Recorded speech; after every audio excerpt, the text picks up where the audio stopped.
I'm talking helps me too, you know?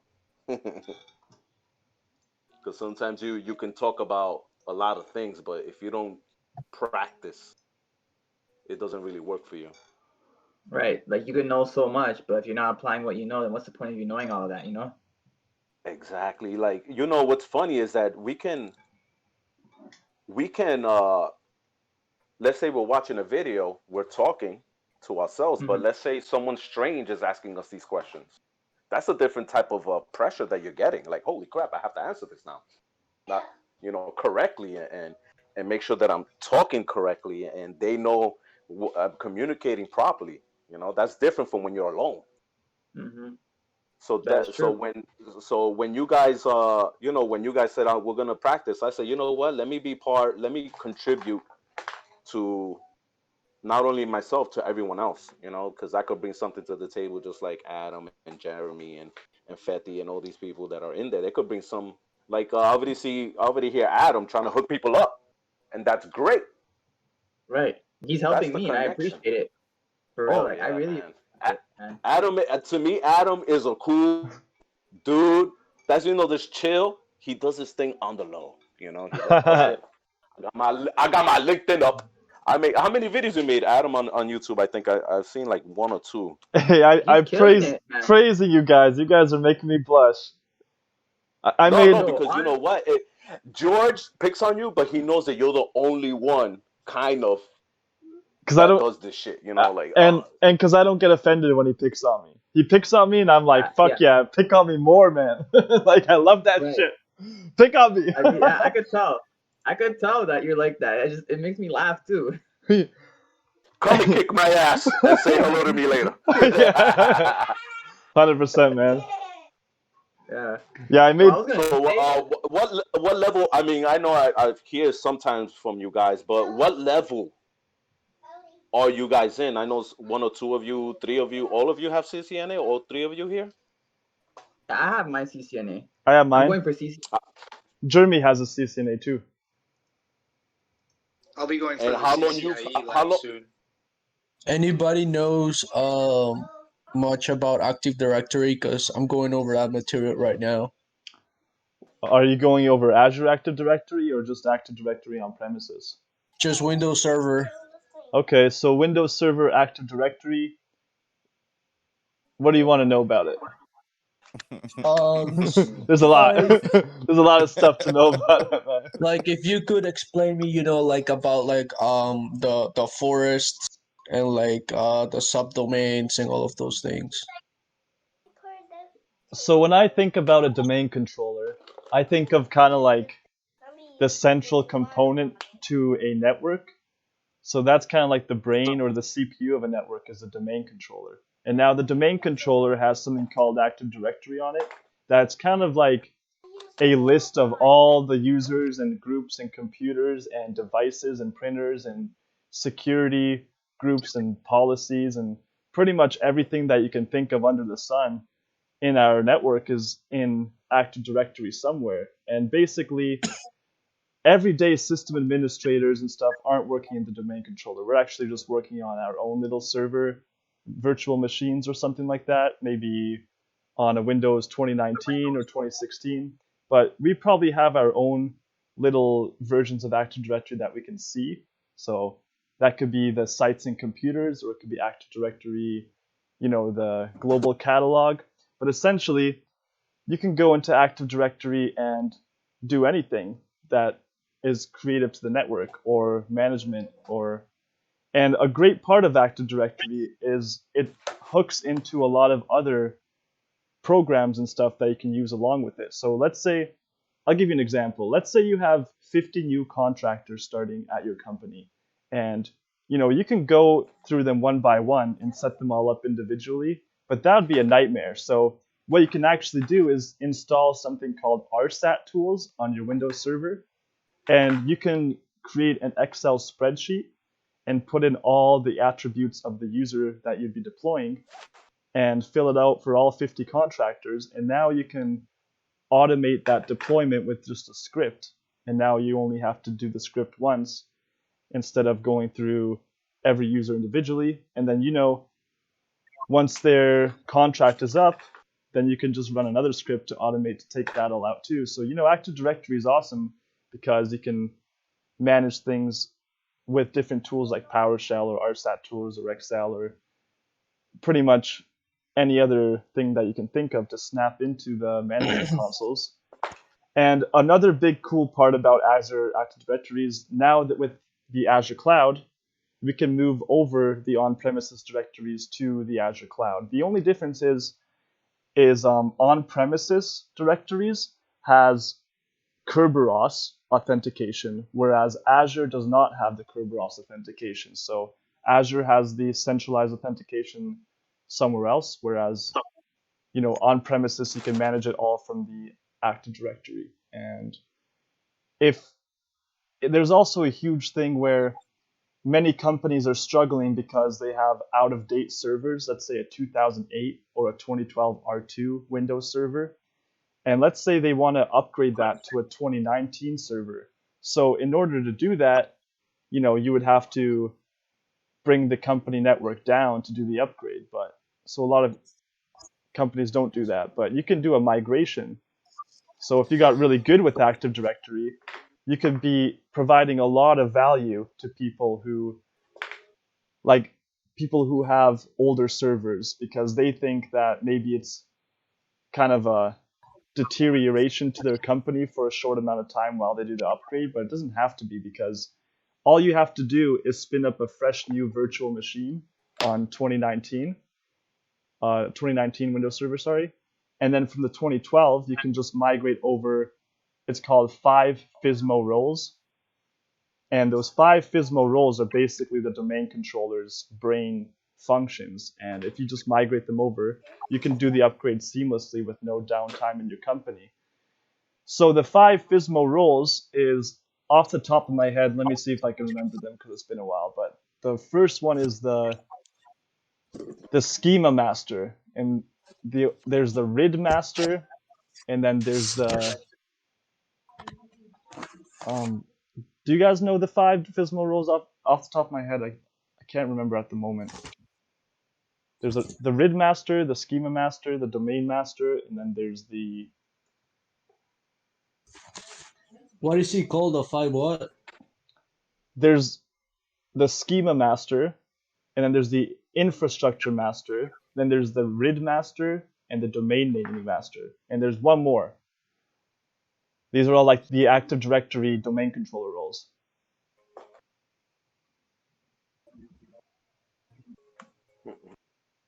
Okay, so because the infrastructure master is like, that's where like the access control lists lives. That's where a lot of the IDs of things, like the computer IDs and the user IDs and stuff exist. And then the domain naming master, that's like what separates your domain from a different domain, because that's like the domain name. And then you have the schema master, which is like the Active Directory schema and like all the attributes, things like phone numbers and email addresses and what department users are in. And then there's the RID master, which is it's like something to do with security.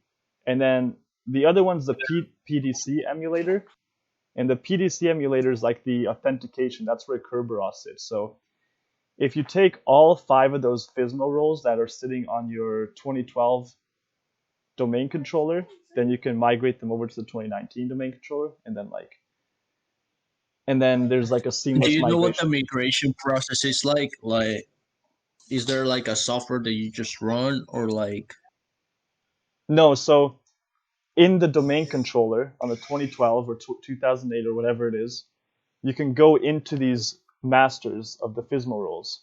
So there's 5 of them, but when you go into the graphical user interface of one of these masters, there's a little field or attribute somewhere that shows where it's sitting, and you can move where it's sitting to somewhere else, and it will just migrate itself over. Or you can replicate it over to another server, and then once it's replicated over, now you can just like turn the other one off, because if you just straight migrate it, then it's actually kind of in use and it will slow down a lot of shit, and it might actually bring your network down. But if you replicate it over, then it's kind of like it's already over there, and then you can just turn it off on Yeah, you the can also older one. test it, I'm assuming. Yeah, you can also test it if it's on a replicated server.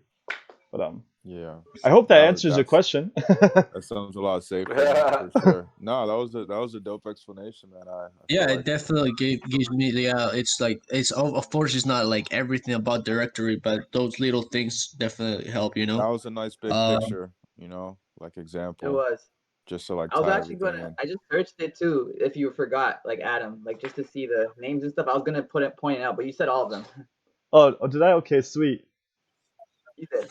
Yeah, you did. I was literally looking at the Google options where it says the 5 FSMO roles, and then you just said every one of them. Like, yeah, okay, you remembered it, so I don't need to do anything. So Hell yeah. question, Adam, does it make more sense to work with like a Windows Server 2012 R2 or like a 2019 to like kind of like get your feet wet on how Active Directory works? Because I know a lot of companies, they still use, like the outdated servers and stuff because of that same exact example that you gave, that they don't basically want their network to go down and they don't want to deal with that headache because it's one of those things where you update those things and that's when like the problems come and then you have to patch shit and do this and that. So I think Like the migration and stuff, right? if you're well, doing if you're well, doing a pure migration lab, then definitely spin up a 2012 R2 and migrate it over to 2019. But if you're just trying to mhm. learn Active Directory, I would say learn the newest version, because if you're learning the newest version, then you're kind of focusing on things that are relevant. And if you ever get hired for a company that's out of date, well, that's kind of on the company's fault. And from there, you can kind of just learn what their infrastructure is like. So then you're just using company time to learn it better. But if you're not using company time and you're not getting paid, then I'd say learn the new one, because that keeps yourself up to date and relevant. Yeah, that makes sense. You're just wasting your time if you learn the older ones, in my opinion. Well, I figured it'd make more sense just because, a lot of companies, they still use like '08 or like 2012, like you said. And That's that's just like from me hearing from the grapevine, through other people that are in, obviously IT roles and stuff. that's true, but it seems like the older versions too are a lot um, more simple, I guess. So if you do learn the new one, it definitely carries over. Oh, okay, nice. yeah, right now I'm going over Windows Server 16. Yeah, I was gonna do a course on 2012, like on LinkedIn, but I'm probably gonna get the image for 2019 and put that in EVNG and see what I can spin up with that. That sounds like a good idea. I know Yeah. eBay sells fucking CD keys for this for like $2 or $3. Yeah, man. AliExpress too. I bought I bought one time, and it's been working for 5 years now. No nice. What issues. was that, Bruno? What was that thing I told you about the topologies, the Microsoft program? The topologies. Yeah, where you can like make topologies. It's like a Microsoft Oh, program. the Visual Studio. The Yeah, Vis. yeah. Yeah, So yeah, I found Visio on Visio. AliExpress for $3, and they had a $2 coupon. Yeah, but Visio is really simple to use. I've No, used but it it's just before. to go. It's just to show you, like, you can get programs for dirt cheap. You know. Oh, Yeah. on AliExpress. Yeah. Yeah. Um. What else, guys? Yeah, because I was learning about the subdomains and like say for example, if you have like three different buildings and you have one in one building you have one the domain controller, but then you have other subdomains for the other two buildings, and like there's this thing called two-way transitive trust where like you actually share information from like each domain controller so that you don't have to create the whole thing again. And then I also learned about organizational units, which are like the OUs. That you basically give like for a department, say for like the sales department, you would give like a set of permissions and rights to do for that specific department. Based on the computers or like the users. And then the schemas, which is where you have your data stored. Then you have the trees. The trees are the subdomains for the main domain. What else did I learn? Yeah, so those little things are very important to know. And then I also learned about like redundancy and how you can have like a cluster of domain controllers. If something happens, and then the replication, how it works. And I know that there's like I don't know how to call it, like a service where like you can actually replicate your information from the domain controller, like in intervals, like from certain type to certain times. So like you could replicate things like once a day or like once a month, twice a week or whatever. Um, what else have I learned? The global catalogs that you were talking about. Um, yeah.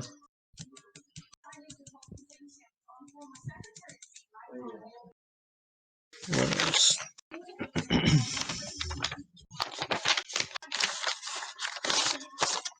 Fetty, you wanted to go over some CCNA material, right? Yeah, I don't mind. You can do that. Do you have like any questions like that you wanted to? Well, I'm literally right now going through multiple choice questions with the CCMP stuff. I'm going through automation, multiple choice questions, and seeing how that goes right now too. Have you scheduled your exam? Well, I'm gonna talk to Jorge soon, but next time we talk, we're gonna plan that out. He's probably gonna test me on questions and stuff to see if I'm ready. Oh, so you've been studying for how long? It's been like a few weeks or so. Okay. Yeah. So which CCMP are you gonna take? Well, you always have to take for CCMP, you have to take the Encore, which is basically the core exam, and then from there you could branch off. And I'll take like the advanced routing and like basically infrastructure and stuff like that. Okay. And what material So are you using for studying? so I used CBT nuggets. Also used like Boston exam for like questions. I used the NetSim for labs too. That's pretty much it what I used so You far. got the bows and nets And in for the Jorge gave me encore. videos too. What happened? Okay. You got the bows and nets in for the encore. Yeah, and for the next one too, for both exams to be prepared Oh, for. for real? Nice. That shit's expensive. It is though. Yeah. I, Did you get I've did been you saving up money, so like did you whatever get I the have. XSIM? Did you get the XSIM and the other one? Yeah, I got the question one, which was the XSIM, and then I got the NetSim for like the labs. Yeah. Oh, okay. Yeah. Nice. Yeah, man. Good luck with that. Yeah, no I'm problem, man. definitely thinking about taking the test this year. Probably Mhm. once I get the job. Right. Yeah, get the CCMP Encore, and I want to focus on either wireless or SD-WAN. Okay. Yeah. SD-WAN is pretty huge. It is. hmm Yeah, so I'm still thinking about that, but definitely gonna do it this year. Yeah, I was gonna ask a question for Jeremy. Like, how was your experience with CCMP? NRC was a bitch. Encore was easy. Encore was an embarrassment to me. Oh. Seemed like it was CCNA level type stuff, but then again, there's still no labs. Mm-hmm. There's no It's all labs in the click and encore? drag and multiple choice. No, nothing Oh right my now. god, So it's like here's a a good written time for you exam. guys to take it. Yeah, it's What? Okay. terrible. I'm about to study So for that shit NRC for has like 2 labs. weeks and take it. No, NRC does not have labs, but it's a little bit of everything. So you got to know IPv6 just as well as you know IPv4, and you have to know how to troubleshoot both of them. And there's also a lot of wireless infrastructure. You've got Mm-hmm. VRF Lite was heavy on there. Okay. It's all over the place. So again, Wow. no labs, but you have to know a lot of bit of everything. Right. It's more deeper, right? It is, but it's also a lot more wider too. Mm-hmm. Yeah, Okay. because the CCNA was, I was expecting more out of the CCNA. I thought the CCNA was kind of an embarrassment, honestly. It was, It and was a Encore big. seemed like it should have been the CCNA exam, in my opinion. Oh Really? shit. Wow. It looks like it just because, like, if you look at the old CCNA, it talks about like the same things. Like they do talk about BGP, they talk about IPSLA, they go into more depth about like quality of service, just to name like a few examples. And it's like I didn't see any of that on the CCNA. You know, like the most difficult questions that I saw were on like ACLs. That Okay. was it. Yeah. Because Everything you they just had said, like a Greg. lab example, you know, and you had to like, oh, Right. you know, where is this, or like, you know, what's going to be the interior IP or whatever, you know, however that thing IGP, works. right? Yeah. Huh? Yeah. Are you talking about IGP or interior? You said interior, right? No, I'm talking about with ACLs where you have the local address and then the global address. You had to kind of like figure out Oh, which one was NAT. which. NAT. You're talking about NAT. Yeah, I'm sorry, not my bad. Yeah. Yeah. Yeah, Inside local, inside global, outside local, outside outside local, global. outside global. Yeah, Yeah. correct. Yeah. Yeah. I used to None of get so that So was confused on about there. that. so there was that, and then there was ACLs, like you had to, you know, um, kind of like do something similar. That was like I thought was the most challenging. Besides that, it was really just like, oh, like, do you know the answer to this question? Oh wow. It wasn't, you know what I mean? Like I didn't really get challenged. I was like, dang, like kind of disappointed, you know? Like I overstudied for the test is basically what I'm getting at. Hey, Fetty, but you told me that you passed the old TCNA, right? Yes. So how many tries did like on the first try do you pass the exam? The funny thing is, I failed the first time, and then So how Did you many take it times all do in you one, take? or did you take the separate C-Sense? I took it all in once that time. Same here. Yeah, man, I couldn't do it, bro. It was too much info. It was just what was starting to fly over my head when I was studying was when you had to start doing like MPLS and you had to start doing Man, like nobody does that in the real world. no, I know, but it's just like damn, you know, and then there was like what was it like Ethernet EOPPP or some shit like that. There was something like that. Anything that had to PPP deal with over WAN. Ethernet. Yeah, PPPoE, that's what it was. Yeah. When Yeah. it started getting into like the WAN stuff, that's when it started kind of flying over my head because Jorge never explained that. Like he didn't, you know, he didn't Right. have that in his videos. He He has a didn't talk about dialer with that and BGP. stuff like that. Yeah. Yeah. Like I would have loved to have his explanation on BGP just because it would have given me that bigger picture. I would have been like, oh, okay, cool. Like this makes Right. sense. Because when you learn from other instructors and stuff, they're not the same as Jorge, how he explains Right. it. That is true. That is true. But But like you now do you know pick how up the mind some learns. stuff that he doesn't really explains or like talks about. Yeah, but he Right. does it on purpose. So you go and do research on your own. Mm-hmm. Yeah, but the old exam, yeah, I took it like right before it was gonna get like before they were gonna retire the exam. Same Yeah. here. And I had been studying for like 6 months, or no, not really, like maybe 4 to 5 months, and it wasn't really enough time for me. This was before I joined the program, by the way, and I just failed the exam, and then I had to take the new one, but I really wanted to get the old one because the old one I thought it was better.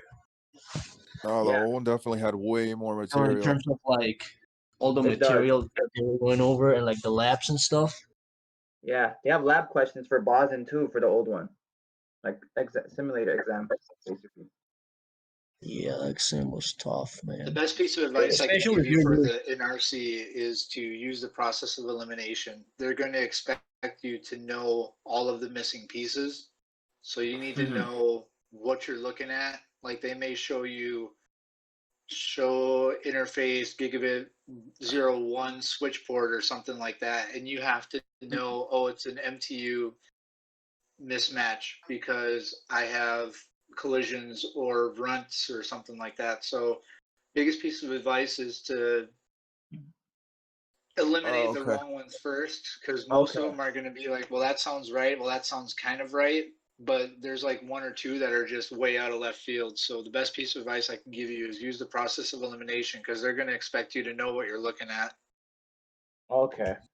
And when you're looking at JSON files and things like that, you have like 2 minutes to answer each question. So you have to be able to find that missing comma quick, or whatever it is that you're missing. You have to be able to find that quick. Okay. So get good at process of elimination. All right. I appreciate the advice, Jeremy, man. Yeah, no worries. Was it Jeremy? Are you like in a role now? Like, do you have like a job? Oh He's yeah. the one that's making 150K a year, bro. Oh You didn't see the shit! news about it? Yeah. Damn, we got an all-star in here. Yeah. He's going Nah, for the I'm on the same CCIE, field as you man. Boy, guys. you're making me blush. You got me I'm on blushing. the same field. It's actually So you make- I'm on the 250K a same year. field as you guys. Oh, So wait, so 250, you dang. so hold on. Now it's my turn to ask some questions. All I'm right, yeah, excited. no problem. No problem. Go ahead, man. So, what certs do you have? Me, I've got CCNP, Red Hat, MCSA, and that's it. Damn. Okay. Oh yeah, Oh, and Linux. I got a Linux cert. Oh, okay. Which one did you get? The one through Red Hat, or did you get the one through CompTIA? Well, I got Red Hat, but I also have a Linux Professional Institute, which was stupid. I don't recommend anybody get it. Yeah. When I was looking at the reviews, they were like, "Don't take that one." I think the Red Hat one is the most. I think it's like the most official one. Yeah, it is, The because it's all most scenario on based. demand It's too. no multiple choice. Oh, And interesting. for the CCNP, which one do you have? Like the Encore and which one else? NRC. Nice. So with those Nice. certs, you're able to make 150. That is nice. Well, you gotta know this. I took what Jorge was teaching to heart, and I went in there and I sold myself like a badass. So now I'm the regional lead for all of Europe and all of the East Coast. So I'm managing multiple states and multiple countries. So I'm doing like GLB or GBLP on top of BGP, on top of mixing OSPF and EIGRP. So I'm doing high level shit now, but that's because I went in there and I sold myself. So you have to be able to sell yourself, and you have to know what you're talking about. And it's really, really important that you know how to talk about these technical things to people that don't know jack shit about it. Because I'm going to tell you, with all the interviews that I do and all of the recruiters that I talk to and all the people that I'm talking to now, a lot of them don't know what you're doing. So they really need to lean on your shoulder. And they may not show it, because they're VPs or they're executives, but they really need you to go in there and drive. So Yeah. if someone's asking you a question, take it to heart and take it as an opportunity to really show that you know what you're doing, because when they see you as a badass, then you get to, present yourself like a badass. So I'm nothing Yeah. special. I just did what Jorge told me to do. No, that's facts, man. You're a fucking He def badass, man. Yeah, he hits it on the nail, no, for sure. But so then how long have you been in like the IT industry? 10 years total. 10 years? Oh wow. But for like the first 8, I mean, I was in the Marine Corps, so I wasn't really doing much for routers and switches. I was doing help desk shit, resetting passwords, creating accounts, tipping cable, setting up printers, all that stuff. So it wasn't like I was configuring routes and layer 3 switches or routers or Yeah, whatever. I wasn't doing any of that stuff. right. But now you are. So like over the last 2 years you made like a drastic change in like your Oh, income and huge. yeah. In 2 years, I went from like 30K a year to what I'm making now. Yeah, no, that's nuts. Yeah, that's a big difference. Yeah.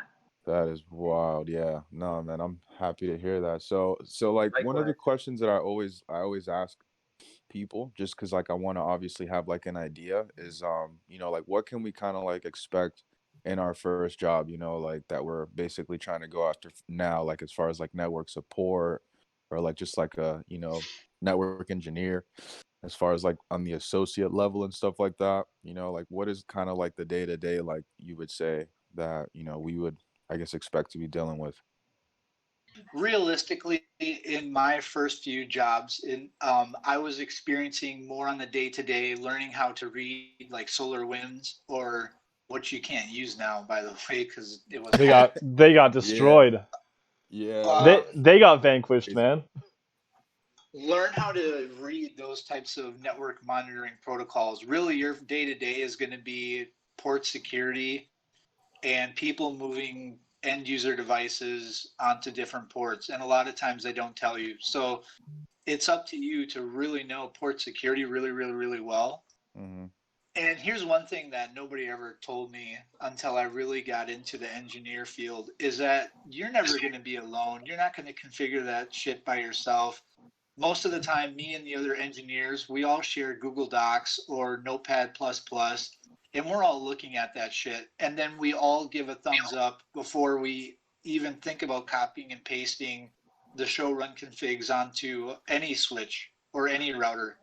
So you're never going to be alone. So don't think that you have to know all that stuff, because there's always going to be somebody else there looking over your shoulder, and you're going to be looking over somebody else's shoulder.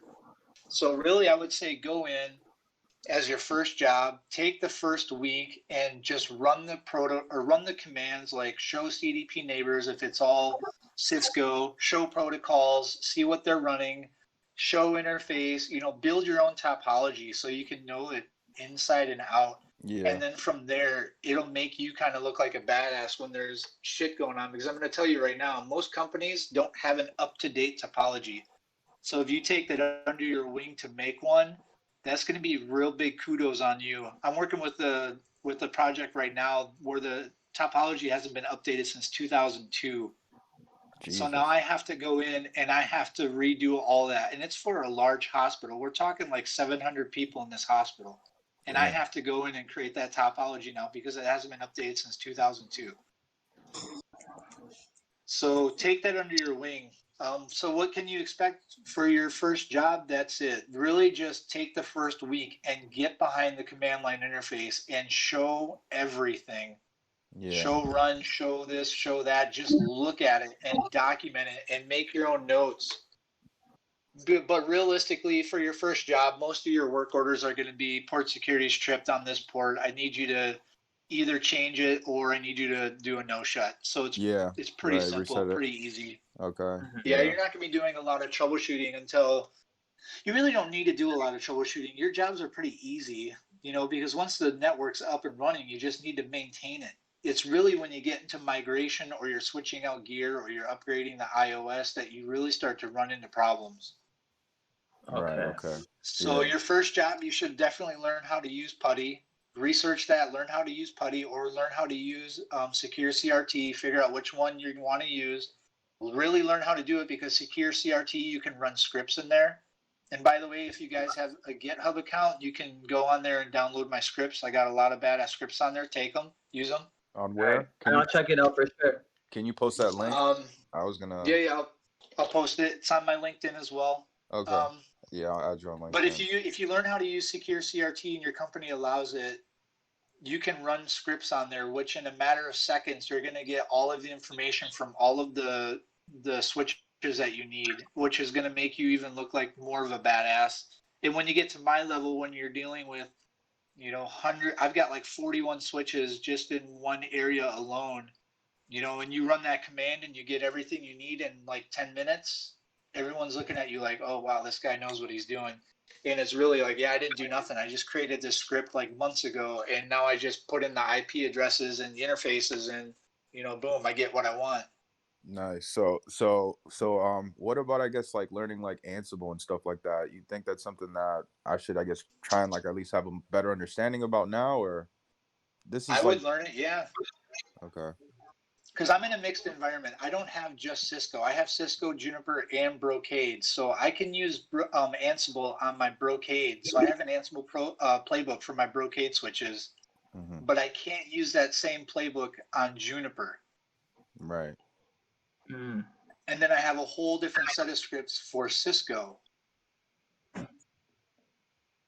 Think about it. CDP is a Cisco proprietary command, so I can't use CDP when I'm going from my, my EIGRP network to that, is Right. different. So You use LLDP, yeah, right? Yeah, it's yep. LLDP. Yeah, that's Yep. the open standard, IEEE, whatever. Um, So protocol that you just can use. get familiar with that stuff. You're probably not going to be running those scripts as a noob anyways, and excuse my language for saying that, It's but all good.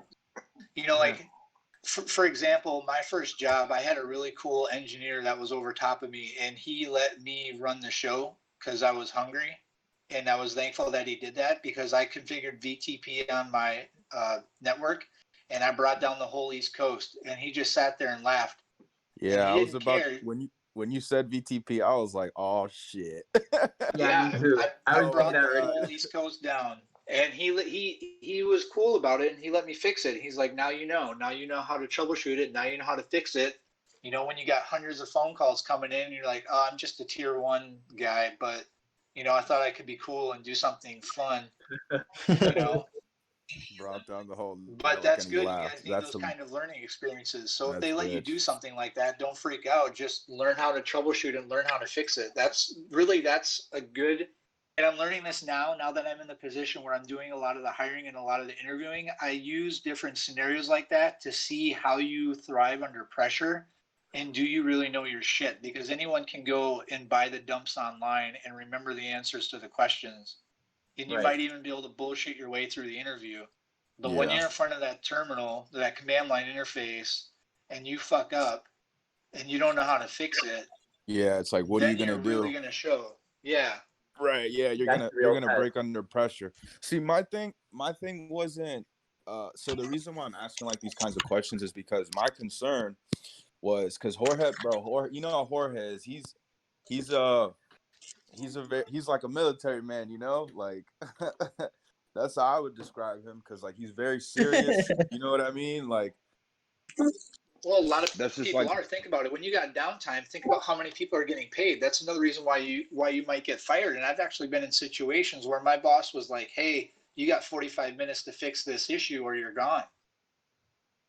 yeah. See, that's what I'm saying. So it's like that's like the part that's like, damn, you know, Well, and fuck. that's why you need to know your stuff. You really need to get a bunch of commands that you like really, really well. Like for me, I love show IP protocols, and I love Yeah. show interface switch port, and I love just like show Yeah. interface brief. Some of the basic small stuff like that I really love, and I look at it and I know what to look for, and it helps me out a lot with these issues.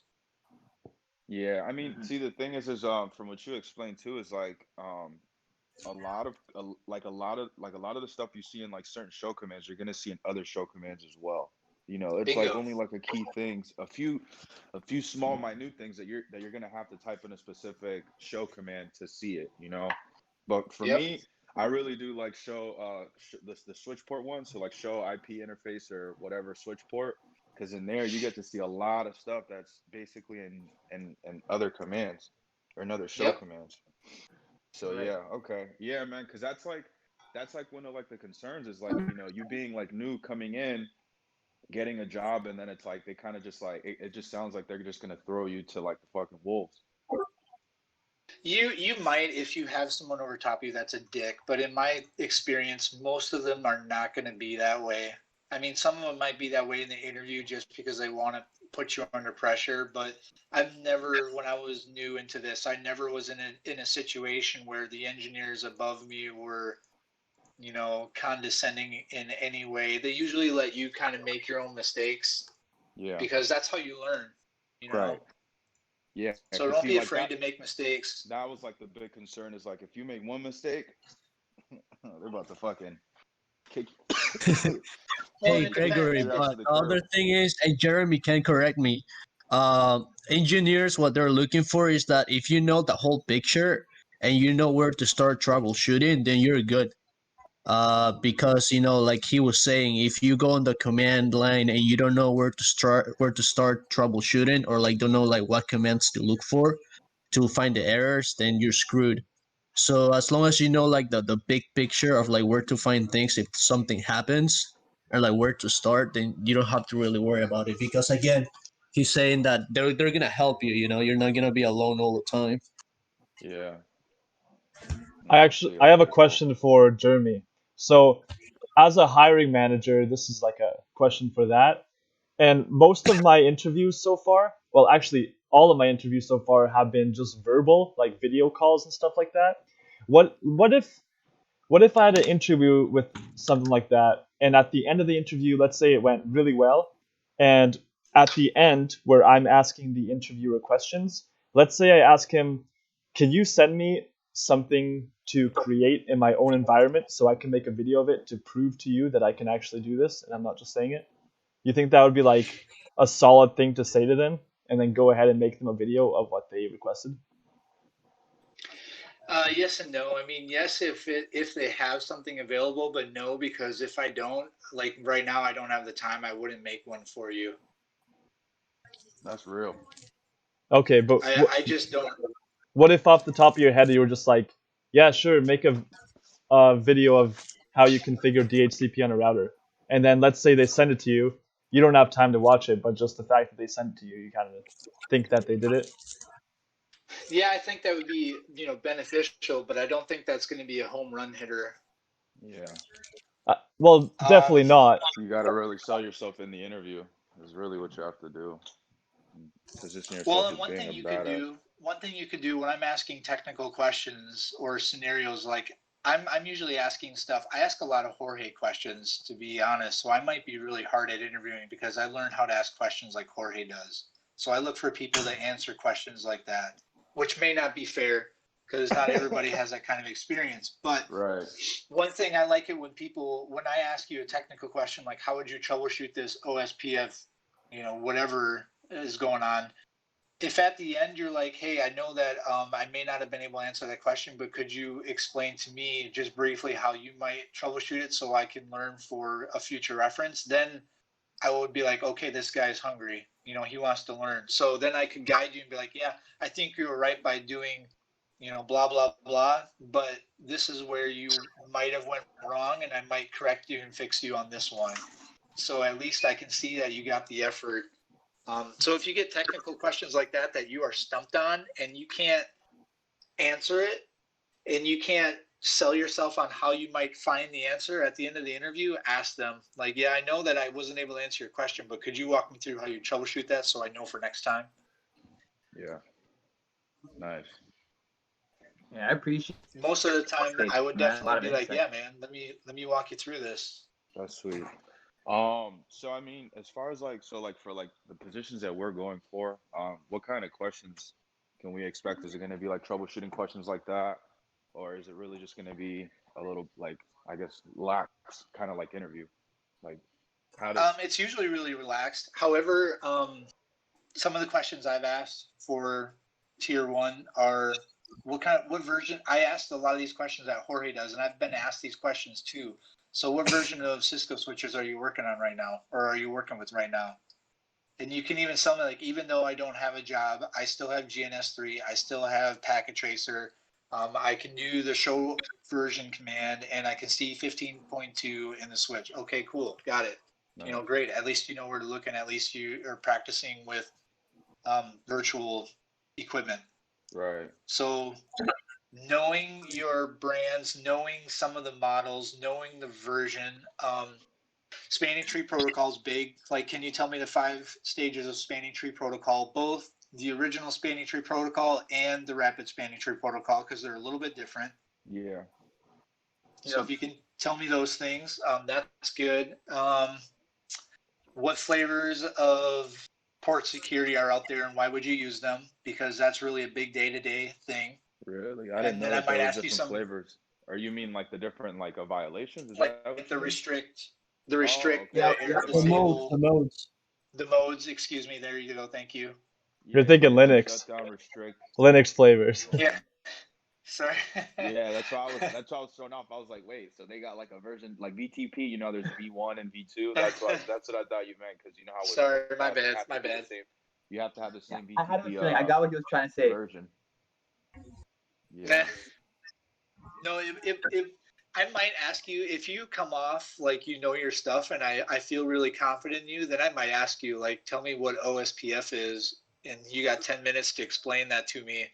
You know, But one thing that you guys need to know is a lot of the people that are asking you the questions aren't me. They're the program managers, and I'm sitting there listening to you answer those questions.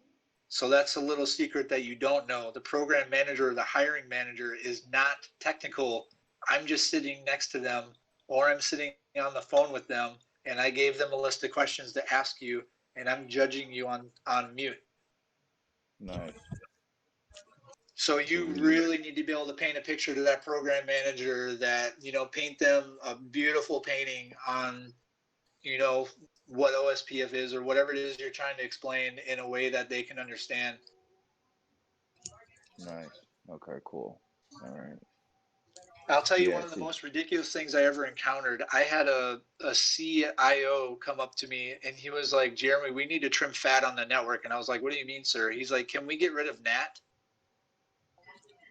And I was looking at him for like I felt like forever, like he was stupid. Like, are you joking? Am I being punked right now? And he was serious. He wanted to know if we could get rid of NAT. So use that kind of a scenario Why? to, Yeah, he didn't know so what like he was explain to doing. He's him. not a Yeah, technical guy. He was just trying to be a big yeah. shot, I guess. I don't know. Can But we get rid you of sit, Nat? Fuck no. Oh my yeah, god. exactly. But how would you explain that to a VP that you can't get rid of NAT and why NAT is useful? You need to be able to answer those kinds of questions. Yeah, I mean, I would just talk about public and IP addresses and how private IP addresses can be Yeah, routed on but he the doesn't internet. know So what you that have to, is. yeah, so Yeah. you Bingo. can You explain have that. to be able to paint the picture. Yeah, Just be no, like, I'm you saying, want to get your information stolen from like the databases or stuff like little things like that, like very simple, you know? For right, example, okay. so a couple days ago, I got asked, why are we only using, or not only, why are we using EIGRP and OSPF? And I said, well, OSPF is like, think about if you wanted to go to Florida. How would you, or excuse me, how would you want to get to Disney World? I'm like, well, I would drive. Well, okay, well, how would you get there when you're in your car? Well, you'd use your GPS, right? Well, OSPF works the same way. It's a link state protocol that has a map of Florida, if you will, and it uses Dijkstra's algorithm, which is the same algorithm that your GPS uses in your car. So it uses that algorithm to calculate the shortest path between A to B, and that's why I'm using it in this network because, blah, blah, blah. So I'm using like Disney World in Florida as my example, and I'm Yeah, explaining the LSAs, like pieces to Florida and how they work like a puzzle and how all the routers share the puzzle pieces and the map. You know what I'm saying? So you have to put something in their head that they're going to know. And if you think back to bro, Jorge's I like video that. about IP addresses, he talks about getting an IP address when you're at your home versus going to Starbucks. You can see that in your head. So you need to be able to paint that in their head. So get creative and try to find ways that you can relate this to other things. And that's going to help you ultimately in the end answering all these questions when you're going through these exams. The memory hangers, the buckets, all Yeah, that stuff's real. I still use that, to this day. It's definitely no BS. right. No, So you got that's to just fire. be creative and try to think of your own scenarios and think of things that that you might be able to relate it to and steal other people's stories. I mean, hell, if someone asks you what OSPF is tomorrow, now like use the map of Florida and use your GPS that has the same algorithm that OSPF does and try to come up with you know the lowest path cost possible might be the interstate, and the highest path cost possible might be the back roads because OSPF also calculates collisions and accidents. So, now you can kind of paint that image. Like imagine you're going to work and you got an accident and your GPS says 6 minutes slower this way or 3 minutes faster this way. This is how it calculates, so you can kind of put them in your position, like what Jorge says all the time, like, oh, I see it. Yeah, no, Yeah, that's a that was great a fire analogy though. example. Yeah. That So was it's a dope. lot Like, better than damn. my analogy at the beginning of this call. Well, yours was a technical. Yours was more of a technical one because that's what he was kind of wondering. Is like, oh, like what is the differences? I mean, I guess or just like some details about Active Directory and stuff like that. So yeah. Link Now, it to TV shows, link it to movies. Like I don't ever watch Harry Potter, but I use links LSA number 5 and 7 because they're both the same. But 5 is like Harry Potter, you shall not pass. So you know, like if you yeah, can remember weird little things like that, and then the things that are Right. about it, and then it makes it easier for you, and you kind of get them to giggle a little bit. Right. No, I feel that. So is that what Jorge means by like when you build like those stories, is to like answer those Yep. questions like that in the interview? Okay. Because I Exactly. like that. Yeah. It's really just because like I've done like phone sales, and like door knocking and stuff, and that's the same kinds of examples that you have to use to break things down for people, so that way they understand it. You pretty much have to put it in layman's terms. Yeah, you Pretty can. I mean, another pretty way you much can do it. that is you can use them. Like, okay, you want to know what this routing protocol is, right? Well, you imagine you're in your office and you're on the third floor and there's a fire. The first thing you do is you go out of your office door. What do you look at? You look for the map on the wall that says the shortest path to get out of the hospital, right? You can Yeah. use things like that to get them involved and get them seeing, what's around them. Right. No, yeah, that's fire. I like that.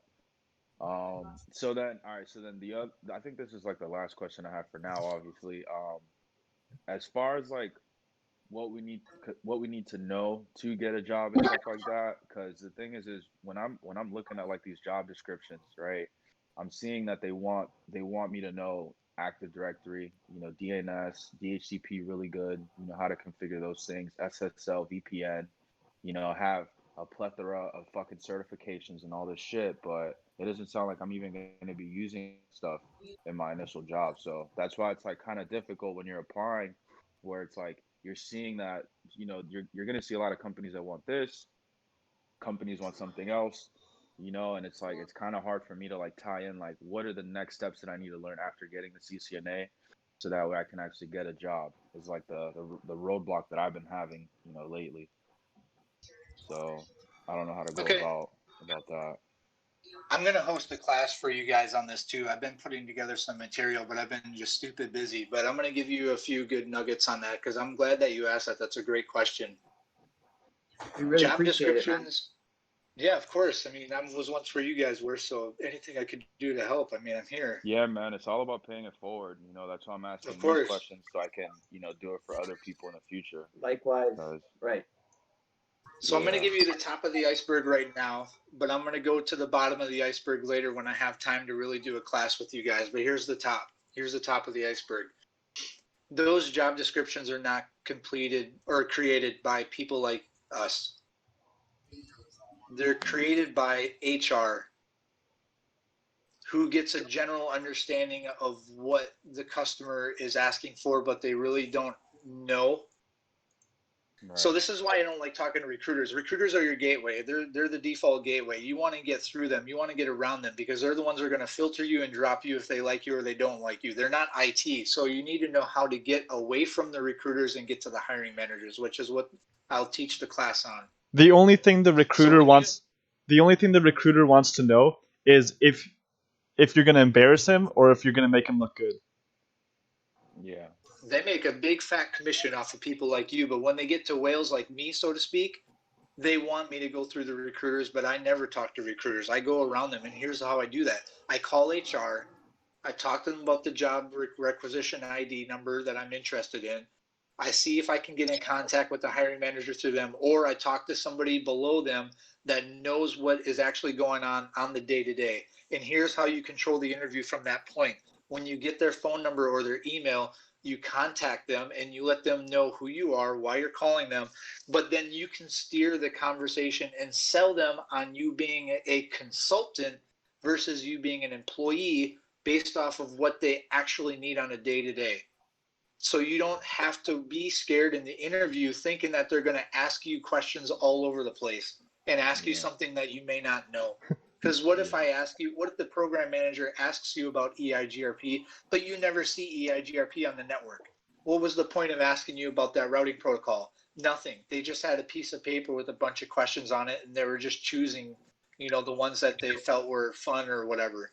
So Yeah. you need to talk to those guys and call them and sell yourself to them as a consultant instead of coming at them from the employee point of view, because now you're just shark bait and you're open for me to ask you any questions I damn well please. Yeah. So No, I'll I teach a get that. class on that later. You So, and another basically, thing about, yeah, go go ahead. ahead. No, I go was ahead, just gonna, please. yeah, really quick. I was just gonna say basically what I understood from what you said is you literally have to tell them what they want to hear.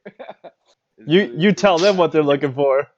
Yeah, Yeah. you really Yeah. do. You It's like really Tom do. Brady. Because I could be like, hey, Adam, I just talked to HR from your company about this position. I hear you're looking for a network administrator, right? Well, they told me that the day-to-day job would be revolved around troubleshooting layer 1 and layer 2 technologies, as well as, blah, blah, blah. Well, let me tell you why I'm good at that, why I'm qualified for that position, because blah, blah, blah, blah, blah, blah, blah, blah, blah. Fucking And you sales start pitch. telling them your story. You start telling them your story, and then you're going to come off like a badass, like, oh yeah, that's cool, that's great, this guy really knows what he's doing. Yeah, he really sold me on the fact that he can, do what I need done on a daily basis. That's how Because I a got lot my of the current job job. descriptions are bullshit. That's literally how I got my What's current that? job. That's literally how I got my current job. There you go. I called the company and I asked HR, hey, I saw this job posting for system administrator. I saw that you're looking for this and this and this and this, but what's the top 3? And then she listed it off. And then I got into contact with like the recruiter who set me up. And as you said, you go around the recruiter, but I actually didn't know that. That's something I learned today. But I did go through the recruiter, got an interview with them. The second they picked up the phone, I'm like, hey, my name's Adam. How's it going? They're like, it's going good. And I'm like, great. So do you mind if I tell you a bit about myself and why I'm qualified? And they're like, yeah, go ahead. And then, yeah, I went into it and I gave them like a 2 to 3 minute intro of myself. And in that intro, I listed those like top skills that HR told me about. That's the better way to do it. So Yeah, bro, I didn't that's wait for sweet. them to ask me, can you tell me about yourself, Adam? Like I don't wait for that. I pick up the phone and I'm like, hey, Just went for it. this is who I am. Let's do this. Let's make this happen. No, I like that, man. Buy or die. I like that. Too. So you're Yeah. you're totally right, Jeremy. You're totally right. And Yeah, no, I'm learning a lot from you right now. This is awesome. So just I'm learning from you guys. So just basically from what I'm getting is obviously this is just the tip of the iceberg, but look through the jobs that you see anything that you feel like you qualify for, and just start reaching out to those companies' HR departments to get a better understanding of what they're looking for, so that way you can sell the Yeah, don't get caught up on the opportunity. title. Don't get caught up on the job description details. Don't get caught up on the years of experience and all that stuff. Don't get caught up on any of that. Yeah. I mean, if you look at it realistically, Like I've what only Jorge been said. sitting. Yeah, it is.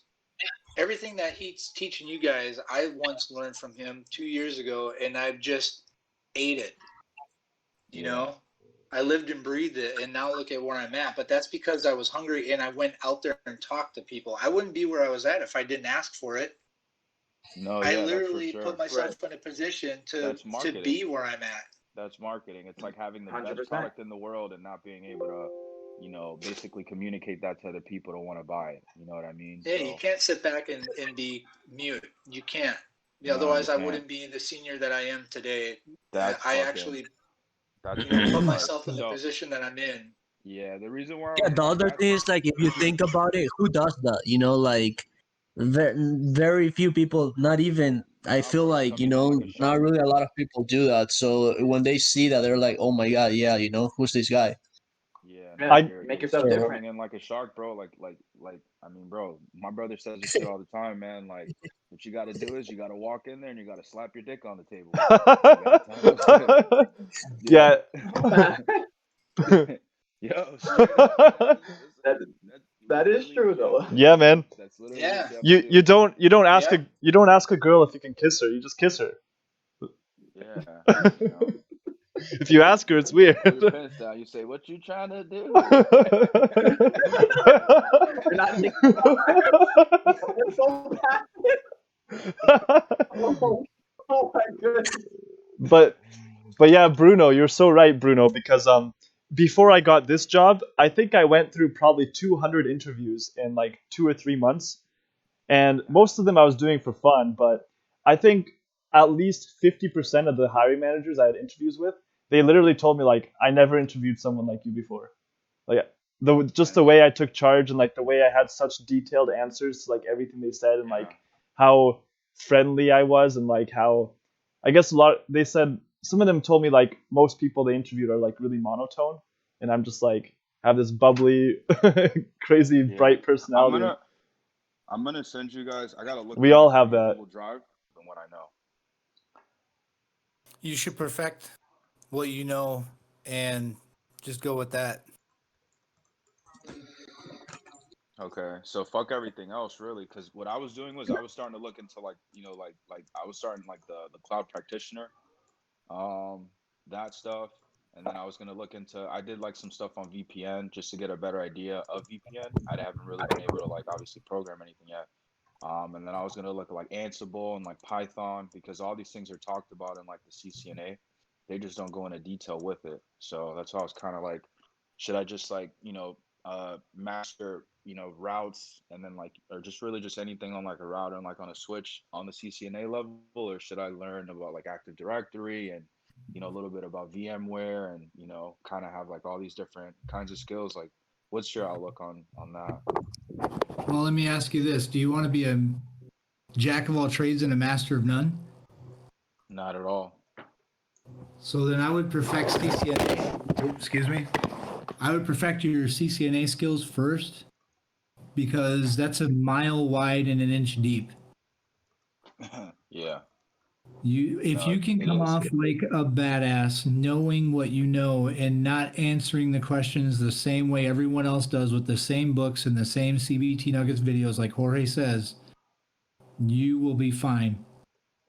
Certs are nothing more than just a foot in the door. They don't mean jack shit until you get in front of the person that's interviewing you. Because, like I Right. was saying in the beginning, and some other folks had said it too, you can buy those dumps online all day long and remember those questions and answers. But once you sit down behind the keyboard, that's where you're going to shine. So I would learn CCNA really, really, really, really well. Do your labs just until you start dreaming about them, and then focus on Ansible and VMware and all that stuff later. That's like the sprinkle on the donut. You need to make the donut first. Right. Okay. So once you feel comfortable with that and you feel like you're a badass, you obviously don't need to be perfect. So don't strive for perfection, otherwise you'll just be there forever. But Yeah. once you feel that you know it and you can pass the CCNA and you feel confident in that, Well, I already got once the you feel CCNA. Oh, okay. Well, then you're good. If you feel like you're good on that, then yeah, start branching out. You really need to start doing some research on what your target employer is doing. Like, are they using HSRP versus VRRP, or are they using GLBP? Right. You know, or are they using OSPF and RIP, or are they using EIGRP and RIP? Because you're not going to be a master at all of the routing protocols. You know what I mean? Yeah. There's just too much to know about them. Exactly. I mean, OSPF itself is complicated to configure alone. ERGRP is pretty straightforward, but so yeah, you're gonna have basics, and you're gonna know how to do a lot of things, and you're gonna forget some of it too because you just don't do it. But at least you're gonna know how to Google and find the answer. So when you Right. feel comfortable enough that you know how to do research on troubleshooting, then yeah, start branching out, start having some fun with other stuff. Because when you start getting into CCNP, you are going to need to know JSON, and you're going to need to know Python, and you're going to need to know CC or the DNA center. You're going to need to know a lot of that different stuff. So that's where you get strong. Like the CCNP, the NRC heads up is really big on VPNs as well. So you need to know how to configure DMVPN, which is huge. I appreciate it for letting me know that about. By the way, Nice. Nice. So, Yeah, I all right. forgot Now, forgot to tell you so that. there's something that like so I mean I know how like a network works inside of like the LAN, right? My whole thing is maybe you can like just give me like a simple explanation so I can like start doing research and how to configure this. But how does it work when you're configuring a network and you basically have, let's say, OSPF on one side and EIGRP on another side, and then in the middle is basically the internet, right? So you have to run BGP in there. And then on top of that, then you would also, I'm assuming, put a VPN tunnel as well to basically have all that connected. Is that essentially how it works? Like yeah, when you go to like redistribution. configure something that big? Say that one more time. So so No, no, what I no. was saying is Somebody gave you the answer. Who gave you that answer? Right here, me. Fetty, Fetty, Fetty. So you're going to need to know you're going to need to know route distribution, because when you go from an EIGRP into an OSPF network, they don't just work. So you're going to have to look at ASBRs, which is autonomous system boundary routers or Yep. something like that, area system Yes. boundary routers. Yeah. You need to know how to configure boundary routers. You need to know how to configure distribution lists. You need to know what LSAs go from your EIGRP network into your OSPF network. You need to know, is that going to be stubby, not so stubby? You know, it depends on what's connected off of it. So you need to, there's a lot that goes into. Okay, yeah. I was just so okay. Now let's say it's just two OSPF networks connected between the WAN, right? Would it be so OSPF, and then you would run BGP in the middle of it through the ASBRs? Is how that works? No, Yeah, you don't same have concept. to. You don't have to do that. Mhm. Sorry, go ahead. Go ahead and answer that, Oh, please. I was saying, is it I was saying it's the same concept. It's still redistribution in that example too, though, right? Like, or be a BGP in the middle and with two OSPF different networks that are like WAN networks. No. Think of it this way. Back in the day, the recommended amount of routers to put in an area was 50. But now, because of the technology we have nowadays, the amount of memory and all the CPU and all that stuff that we have, you can put an infinite number of routers in an area now. It doesn't matter. It's up to you now because of administrative overhead when you're looking at the routing table. Yeah. So you can Okay. have hundreds of routers in one area now. Now, when you configure OSPF, it's IP OSPF, and then the ID number comes behind it. That ID number doesn't matter. You just need to know that for administrative purposes. But when you're configuring EIGRP, that number matters because that's the AS number. Right. So I do know that. So when you configure OSPF and it's all OSPF, you could essentially put it all in one area if you wanted to. But I caution you because if you are running in a data center, so to speak, and you have a bunch of high-end layer 3 switches like Nexus switches or something like that, those are going to run over your 2960s. So if you have high-end switches or high-end routers and low-end switchers or low-end routers, you're going to want to group those into their own area. Okay. So, but this is what I'm trying to wrap my head around this and around this example. So let's say, for example, there's two different sites, right? You have a site in Miami and you have a site in New York, for example. You're running OSPF on both of them, right?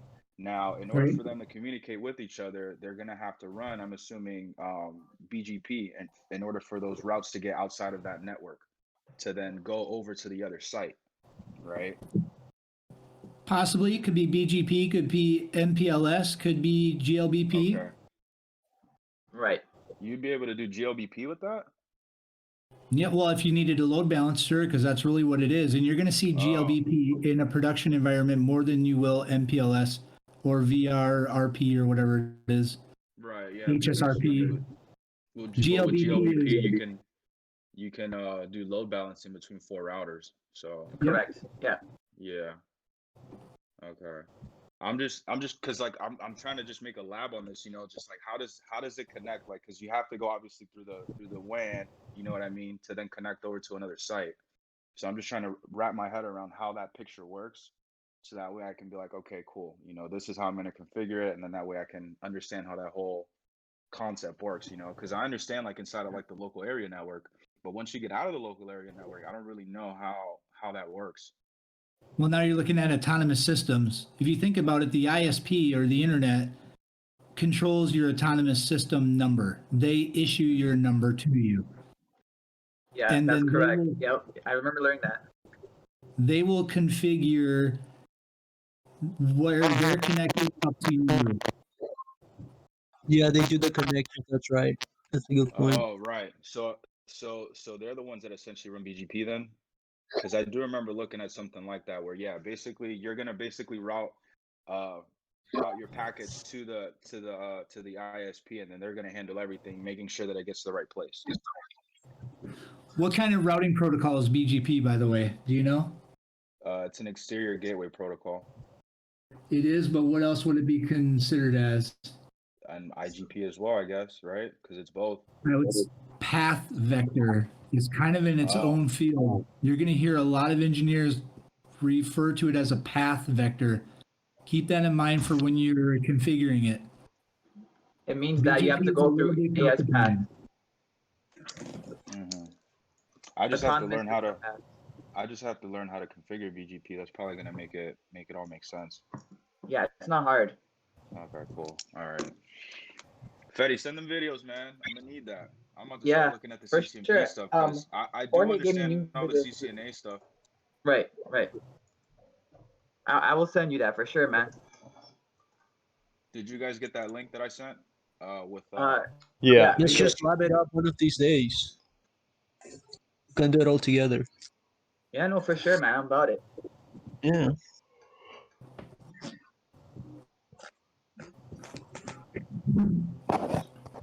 Yo, I'm this just was not at the awesome. point. I'm so Yeah, happy this to is have you on this amazing. call. Me too. Oh my god.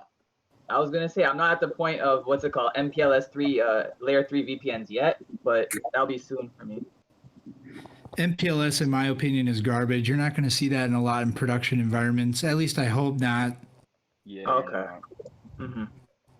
You're going to need to know that for it's very heavy on the CCNP because that's Cisco's. So, of course, they're going to quit you the hell out of it. But in a production environment, you can pretty much scrap it from my experience. I mean, that may be different in your position, but in my experience, all the different sites that I've ever worked at, I've never seen that.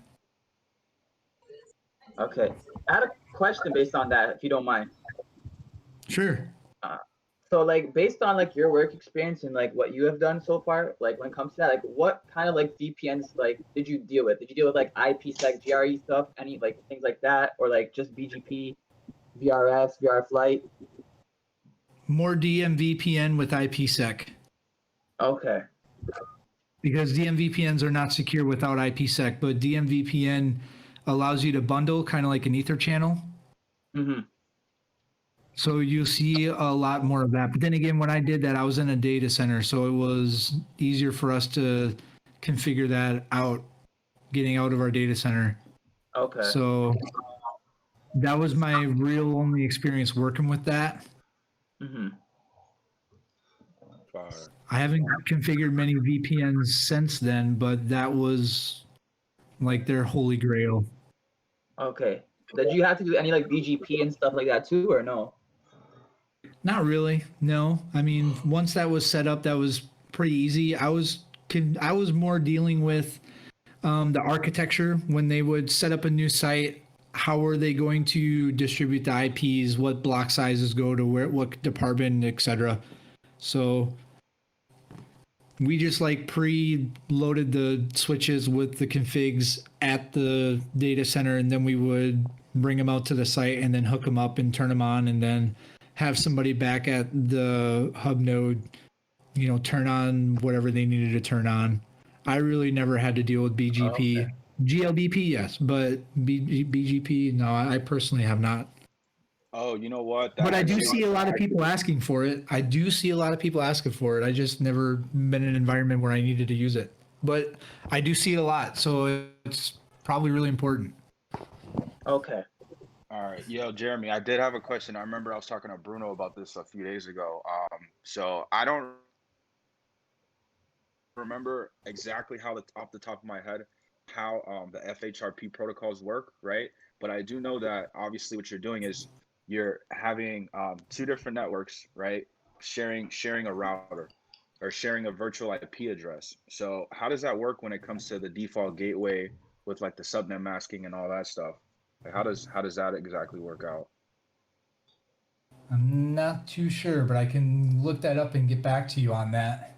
Yeah, because that's just like one of the well, all right, so then how about like when you configure it? So when you configure, let's just say VRP, right? You're sharing the virtual IP address, and then it has a virtual MAC address with it as well. So how does Right. how do those two networks know to go to that virtual MAC to that virtual IP address? Is it based off the virtual MAC? So it sends a frame It's off the source? virtual gateway. You have an active virtual virtual forwarder. Right. So the active virtual forwarder is what sends it to the active virtual gateway. So think of a diamond, for example. Think of a diamond shape, and on the two far fat ends of the diamond, you have router 1 with a MAC address of all ones, and then you have on the right side of the diamond router 2 with all MAC address 2. Those routers would be your virtual forwarders. Yeah. And then when the PC sends the ARP request, it uses that virtual forwarder and sends it to the virtual gateway. So it knows to go from the bottom of the diamond to router 1 or to router 2 and then to your internet or your network. I think that answered that question. Okay. Yeah, that I makes a know lot I'm of not sense. too strong at that, but I do remember off the top of my head seeing. Yeah, you don't mind if I add on that? Yeah, please, because I'm not so strong on it. So anybody chime in. Yeah, no problem. Because I'm learning it right now, right? So that's why I wanted to mention, like what you just said. Like your example is actually a perfect example. Because like I remember doing like practice labs on it and stuff. Like the edge of the diamond is like your two routers pretty much, and then like you basically have to set it up like on either you could set up on a VLAN or on an interface, like which standby you want to use, HSRP or VRRP or GLBP, and then from that basically you can set like the IP address. The IP address you're setting up is the virtual IP, and that's basically going to represent for like both of them. But like on the client side, they just look at that as the main gateway. That's virtual IP. They don't know about which one it's sending the data to, you know? Yeah. And that's like the bottom of the diamond where the client is. And you could say like the top of the diamond is like the ISP, like the cloud. So after it goes through one way, it goes through the cloud. And then the way it's set up is like by the priorities, right? So if one ends up going down, then you can automatically bring the other one up pretty much. If it's like HSRP or VRRP. But if it's GLBP, it could do like a round robin, like for load balance by default. Yep. Nice. So does that answer your question, Greg? Yeah. No, I did. Appreciate it. Okay. And no you're problem. gonna love GLBP. You're gonna love gateway load balancing because it's easy to configure and it's almost It does automatic. load balancing. Yeah. Right. Yeah. The other two don't do load balancing. Nope. Yep. GLPP is also Cisco proprietary. I remember that. Mm-hmm. Badass Cisco. Yeah. Damn. Yeah, that's correct. So Jeremy, when do you think you're gonna be? I mean, obviously it's no rush and it's on your time. Like that class for us, because I think that's something that like a lot of us. I think a lot of us kind of need to hear that, especially coming from you, because you know it's gonna just help reinforce it. Not only like people like myself and you know Bruno or Fetty, for example, but just other people in like the coaching program, because I feel like a lot of people have kind of like the same issue where they don't really know how to get through. Obviously in like the shortest path first, you know what I mean? And it sounds like you basically got that down packed, because I did reach out to someone else. His name is Duck, and he's been in the program since like last year, you know, and he had like gotten the CCNA like last year or like 2019, I mean, and he still hasn't gotten a job, you know. So I think it's just because he doesn't have the bigger picture on how to like understand how to get from point A to point B, you know, with the path of least resistance, so to say. Well, I really want you guys to succeed. So what I'm going to probably have to do is chop it up into small videos. I'll see if I can do some type of private YouTube or maybe a Loom or something like that, because I'm in the middle of my migration. So I'm pulling some serious hours right now. But I want you guys to be able to attack that as soon as possible. So maybe I can start doing in some chunks. I'll come up with some type of lesson plan and see if I can do like an hour a day or something like that. Yeah, man, that would be really appreciated. I feel like people like me and people like Bruno and even Fetty, like we're pretty much ready to get into a role, but it's just that there's so many different smoking mirrors that it's just like, what the fuck, you know, and it kind of just like halts like your, you know, the process that you're going through, or, you know. So here's one quick piece of advice that I can give you guys, that I'll also give you a class on too with your resumes. Think of here's two scenarios for your resumes. One, I want you to think of your resume like a Google search. How far do you get down the page on a Google search before you either click a link or you search for something else? nice. Not very far, right? And you spend maybe 3 seconds on it. Yeah. First link. So I want you to put all of your most important information at the top. So think of it as the first 2 links that you see on a Google search. What do you want them to see? Because I tell you, I don't get all the way through the whole first page, let alone a second or a third. I never view that far down. Never. And that's mainly that's because I get a lot of applications, which is good, but it's kind of scary. It's overwhelming. And I have a lot of other stuff that I need to do. So I'm just skimming them really fast. So number 2, what's that important information that you put at the top? Here's a scenario. Think of yourself as being like a professional quarterback in the NFL. You go to the coach and you're like, hey, coach, I can throw the ball really well and people can catch it and they can catch touchdowns, put me at first string. And the coach is going to be like, yeah, so that's what everyone does. When you put on your resume that you have CCNA, I expect you to know all of the core competencies that come with it. So don't present your resume in a sense that I'm a quarterback. I can throw the ball. I know OSPF. I know BGP. It's like, yeah, so what? You're supposed to know that you have CCNA. So how do you put that in a way that's going to flip it? If you're the first string quarterback and you go to the coach and you're like, hey, I got a 98% pass completion reading. I can throw the ball 50 yards. I can throw the ball this fast. You're giving them statistics. That's what I'm getting at. I want you to put statistics on your resume. Even if you don't have a job right now, how many routers and switches can you manage in your GNS3 environment? Or how many routers and switches can you manage in your packet tracer environment? Make up these scenarios in your head. When you're going through these things in your head and you're creating these scenarios, like for me, for example, I just created like Burger King and McDonald's. And, I would put like port security in the manager's office a different way than I would out in the common area, something stupid like that. But you can put that stuff down. Think of what you can come up with for statistics. We want to see numbers. Numbers are more impressive and more important than you telling me that you have your CCNA and these routing protocols and these layer 2 and 3 technologies. We expect you to know that. So I hope that helps in the meantime. No, it does. Fire. Get rid of your objective statements. We don't care about the objective statements. We know why you're applying and we know why you want the job. Save that for when you talk to the hiring manager and you're selling yourself. That's where you should be using your Wolf of Wall Street tactics and selling yourself. Don't put that on there. Give me your name, give me your GitHub account, give me your LinkedIn, your Facebook, your Instagram, whatever you got, so I can see that. Because usually after the interview, I'm going to look you up and see what kind of person you are. Right. But also put on there the statistics. Like anybody's more than welcome to go look at my resume on LinkedIn. It's posted up there as a featured item. Please take a look, copy it if you want. Look at it. I just on fucking LinkedIn. Yeah, I'm gonna do the same thing. I'm gonna add you on LinkedIn as well, man. Hey, thanks, Jeremy, again for the information, man. Yeah, I really appreciate it. We all do.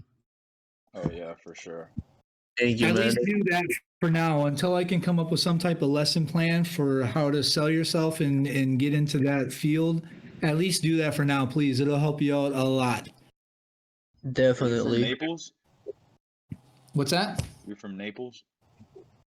No, I'm not from here, but I'm living here right now. Oh, okay. No, it's because I just found it. I was like, oh, this motherfucker's in Italy? Okay. Yes, I Been out there am. before. Been out there before. Parla Yo, italiano o no parla italiano? what? Yo, bro, my favorite thing to eat in Italy, bro, is a dessert called bombolonis. God damn, I can't get enough of those shits. You gotta get one, Okay, I man. got Greg, I got Adam, I got Bethy. You guys are all more than welcome to go view it. Sweet. Damn. This is fire. Yeah, I I just see like what what got you my you you GitHub said, got man. you got stats on here. Straight Yeah. stats. Right. We really appreciate it, man. Copy it, take a look at it, copy it, make it yours, whatever you want to do. Yeah. So when it comes to GitHub, what can you upload on GitHub? Because I thought it was just for programs that you could add on GitHub. I put up all of my scripts are on there. All my network scripts are on there. So go take them, make them your own. Have fun with them. Put them in your Ansible playbook. Put them in your secure CRT. Put them in your Linux box. Try it out. Run them from the command line. Have some fun with it. If you break it, let me know. I'll help you out. I'll send you another one. Okay, cool. All right, man. You'd be Really surprised. cool. I've had because of where I'm at and because I'm trying to get into higher like VP jobs, you'd be surprised at how many people look at my GitHub and comment on it. I know it's not professional and it's not clean yet because I need to figure out how to configure it. I just don't have the time and I really don't care. I know it's poor to say, but I got the important stuff on there. I don't have, the nitty gritty on there like I'd wanted to, but at least my scripts and everything are up there. Nice. Yeah, I'm You'd be looking at your surprised at how resume many now. people actually look at that stuff. Yeah, no, I'm looking at your resume now. Like, okay, shit. Managing 21 enterprise switches and 41 VLANs, integrating worldwide LAN/WAN services for 2 DHA sites. Yeah, see, honestly, with that line alone, I'm like, oh shit, okay. It tells a story too. Yeah, That's the man. point of the point. Hey Right. Jeremy, how did you get that job that allows you, to travel around the world, so to speak? Because I eventually want to do that too, get a job that allows me, to travel places and things like that. So like, what kind of enterprise is like the one that you're working for right now? You really need to sell yourself. You really need to put yourself out there. You need to go and get it. Don't sit on your ass and expect it to come to you, because it's not. You need to talk to people and network. I'm on LinkedIn almost every day, and I'm talking with people, and I get a lot of job offers just because I reach out and I'm interested. I try to reverse engineer where I want to be, and that's how I got to where I'm at right now. What I've been doing is I've been reaching out to a lot of principal network engineers because I thought it was interesting. And I was just asking them, like, what does your day-to-day look like? Can I take out to lunch? Can I, buy you something, buy you a drink or whatever? Can we hang out or do a Zoom?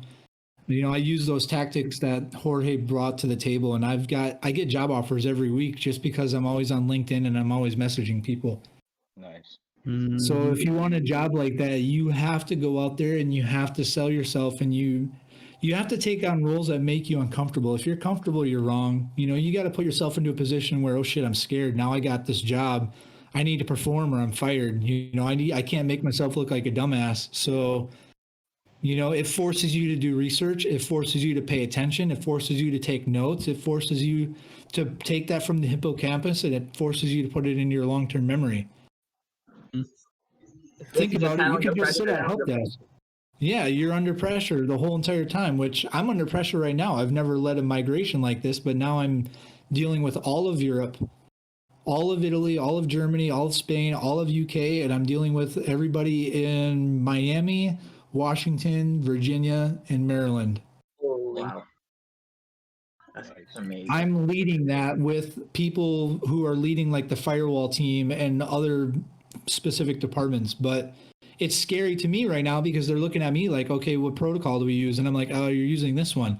And then they're like, okay, network administrators, go configure it. And I'm like, really? They listen to me? Like, oh shit. They're taking me seriously. So So you gotta put yourself out there, and you gotta show that you're hungry, and you have to prove that you deserve that spot, and you need to come off as a badass. So you just have to be consistent at that. What's that? You have to be basically consistent at just putting yourself out there, like every day, pretty much, right? Every day. I'm never comfortable and I'm never satisfied. Sweet. Fucking love it, man. Yo, you definitely put us on some game. Right. And I've got a lot of great job offers too from it. I just turn them down. I mean, it's fun. It's kind of like a game now. Like, how many job offers can I get today type thing, just because it's fun to look at and just cool to see what kind of jobs out there. I got job offers from the FBI to work on facial recognition. I've gotten jobs to go work in the Middle East and work on drones. I didn't take these jobs, but I got the offers, which was pretty cool. So, put yourself out there and just reverse engineer. Where do you want to be? And maybe you don't even know yet, but at least you can reach out to people and just offer something for their advice just to find out what they do and what it looks like on a day-to-day basis. And if you don't like it, thank you for your time. I'm going to move on and I'm going to go back to the drawing board and look at somebody else who's doing what you want to do. Yeah. Right. Mm-hmm. And now what's fascinating is that I'm trying to start my own consulting business because I want to get into contracts. And now I have this plethora of CIOs and CEOs in my LinkedIn profile. So when I'm ready to pitch to them, guess what? I've already talked to them in the past. I don't add someone on LinkedIn that I don't know without talking to them. Mm-hmm. So now I have this network. Your network is your net worth, right? A lot of you know that. It really is. Bingo. 100%. now you look at my network on LinkedIn, and it's impressive. I got a lot of people in high places that I don't personally know, but I know them because I've at least said hi. Yeah. Mm-hmm. So take that time, perfect your pitch, perfect your craft. At least talk to them. You don't have to be perfect. Doesn't need to be perfect. Everyone's got a different, kind of style in the way they talk and the way they perceive you, anyways. So Yeah. fuck it, just send them a message. At least say hi. Thanks for the ad. Appreciate it. My name's so and so, and I do this. Thanks for connecting. Do you mind if I ask you a few questions? I'm interested in becoming a blah blah blah. Like, what does your day to day look like? You'd be surprised at how many people are like, oh, wow, cool. You're reaching out to me and asking me about this. Like, yeah, man, this is what I do on a day to day basis. And you'd be surprised. A lot of people for me were like, I like your profile. It looks pretty cool. Do you want to come work for us? Here's an offer letter. And I'm like, no, I'm good where I'm at. I just wanted to see what you do, but I appreciate it. And it's like, oh, okay. Well, if you're looking for something in the future, hit me up. Like, okay, Nice. cool. If I'm ever out of work, then yeah, I'll definitely go to you. Nice. That's fucking sweet. All right, cool. Just Yeah, an it's abundance a of game. options. It's a game that you gotta play. You gotta know how to play it. You Basically. got to always have options. Looking for a full time job is a full time job. Right. So don't put yourself in a position where you need to search for a job, unless unfortunately you're there right now because maybe you're just getting your CCNA or you just got it, so you need to get your foot in the door. Well, here's a great way to do it. Hey, I'm getting my CCNA. I just wanted to know what it's like when I have the CCNA. What does your company kind of do? You know what I mean? Start looking for program managers and hiring managers for Dell and Google and HP, whatever. Get yourself out there. Nice. Okay, nice. I I'm appreciate it, man. fucking. On that I like that. topic, I can second that because I've had 3 interviews this week, and it's only Wednesday, and I got another interview on Friday. And do you know how many jobs I applied for? 0.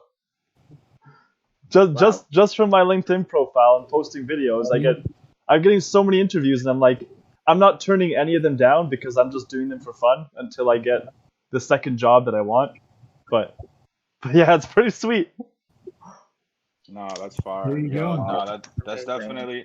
And you know what? I think that answers the question that someone asked earlier about making videos and stuff. And it just goes to show you that, having those videos and having a good LinkedIn profile and then building those connections will actually make this process a lot easier. Instead of you applying, people start reaching out to you. It's what Jeremy said earlier about the job interviews. Like, instead of asking someone what DNS is, ask them how they would configure an OSPF problem. Put them in front of a terminal. So now, instead of looking at my LinkedIn profile and seeing me write about what I can do, how about I make videos showing you what I can do, right? And then I'm not just talking shit. Yeah. That's true. Oh man, I'm hype. I'm hype. Yo, you got Yeah. You really need to put I yourself know in that's a part of the position title where too. you're selling yourself as a consultant. You need to put your state of mind into I'm a consultant for your company. I'm not an employee. Now, granted, on paper you're probably going to be an employee, but that's just is what it is. But the mindset is, yeah, I was gonna say the mindset is it's I don't work for you, I work with you. yeah, Exactly. That's how it has to be. Yes. and they're taking the advice from you. They're looking to you from advice to secure their network or to maintain their network and keep the downtime to a minimum. So pride yourself on that and consult with your boss on how you do those things. You I'm really need to upset. market yourself as a consultant. That's key. If you take one thing away from this, you are not an employee, you are a consultant. No, yeah, for sure. That's the mindset I'm going to remind myself of every day, man. For sure. No, I man, that's appreciate it. awesome. Yeah, man, I'm about to just sharpen these skills I have, on like the CCNA, start making videos, and then just reaching out to people and saying, hey, look, this is a part of the journey I'm in. What do you do? Like, what can I expect to do at a job like where you work at, having like the CCNA and stuff like that, and just basically, it's what is it? It's one of those things where it's like this is something else too. So this is obviously everyone. People are meme monsters, right? So they always want to be the ones that are talking about things. So by you being someone who's listening, they're gonna automatically think that you're like someone cool, pretty much, because you give a fuck about them. So that's like another thing that I think is like very, very important, and why the reaching out process is essential, really, because it's gonna get people Right. to like you just because you want to hear more about what they do. you know, and about their You lives. just remind me of something too, Greg. When you mentioning that, because like I remember before I was reading How to Win Friends and Influence People like in 2020, right? Like Yeah. beginning of 2020, and like that was one of the points it says like someone that's a great conversationalist is a great listener. That's how you become a great conversationalist, man. And that's how people actually want to like be connected with you and stuff, you know? Exactly. Yeah, because I'm telling you, bro, it's the whole meme monster thing. You know, people give a fuck about themselves. Right. You know, so.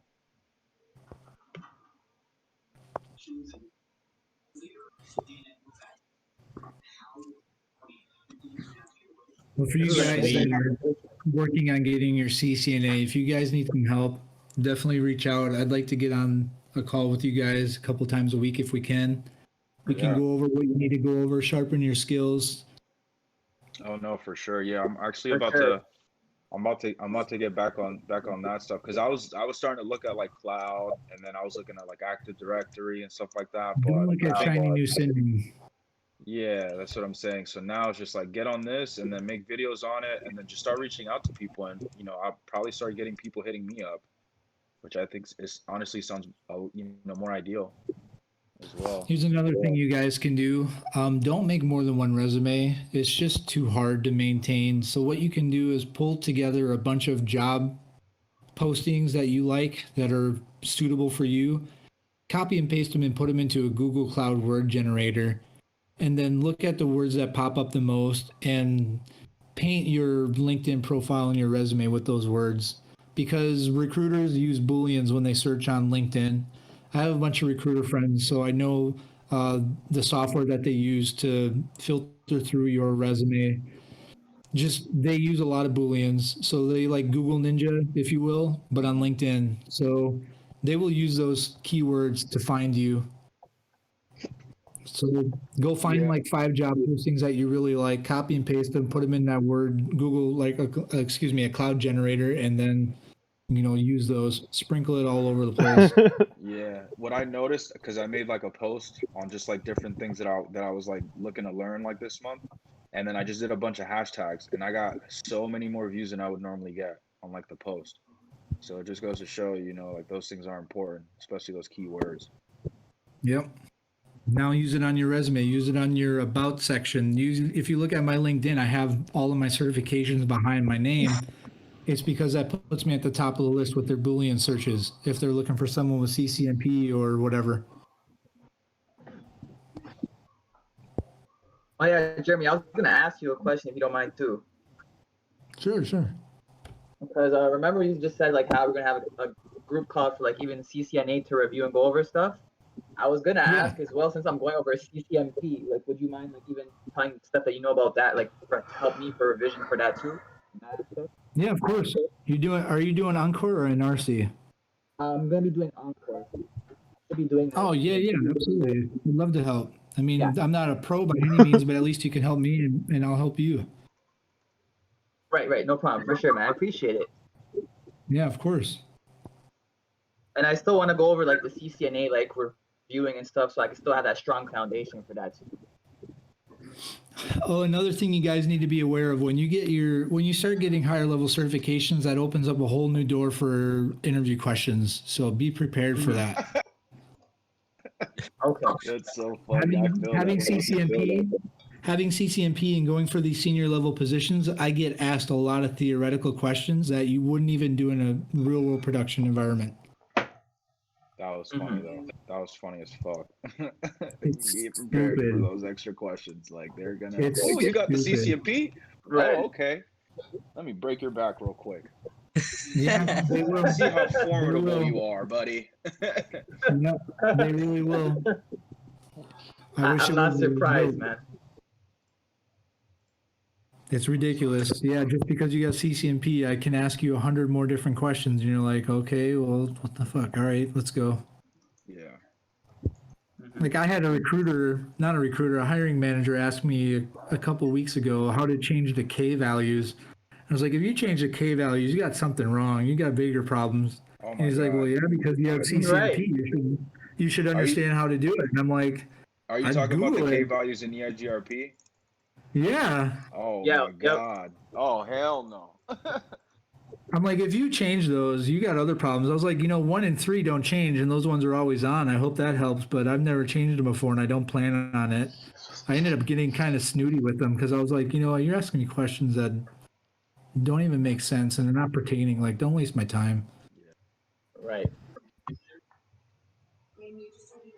So keep that in mind. Some people just might want to mess with you, and it's like, you know what? If you're wasting my time, just thank you very much. Right. Right.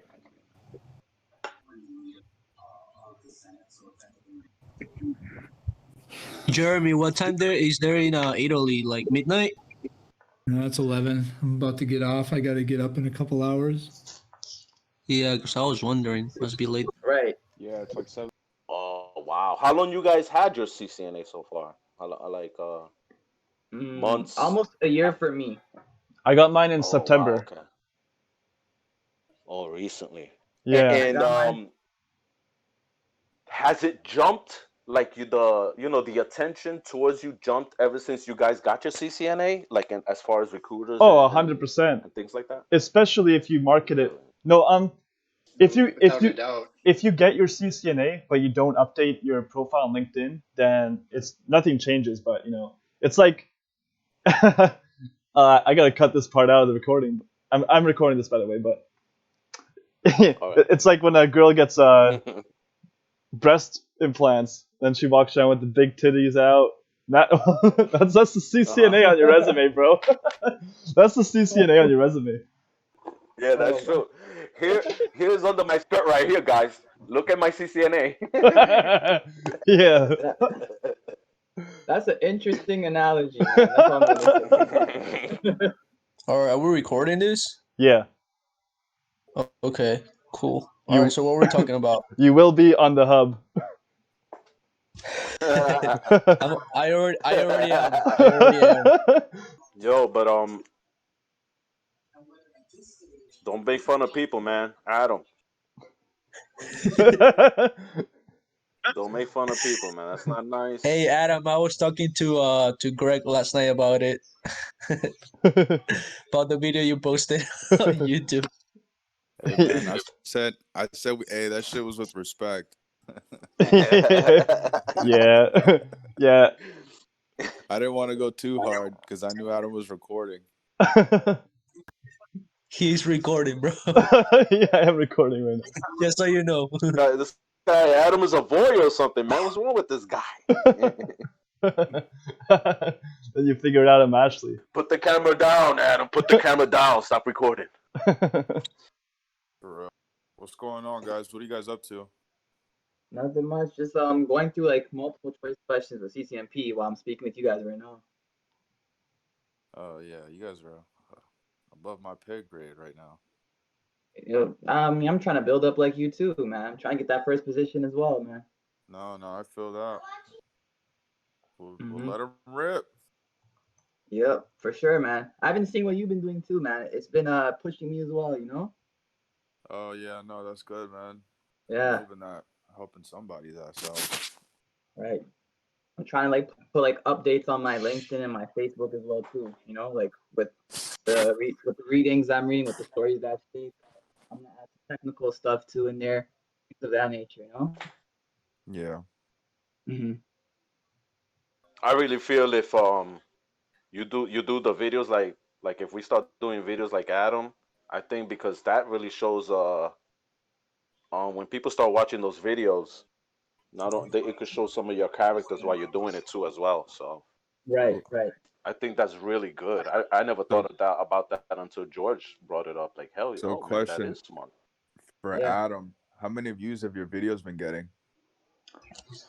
Well, this is a interesting one because my first video that I made on my YouTube channel was actually a tutorial on how to set up your own World of Warcraft server, and it got like 30,000 views almost.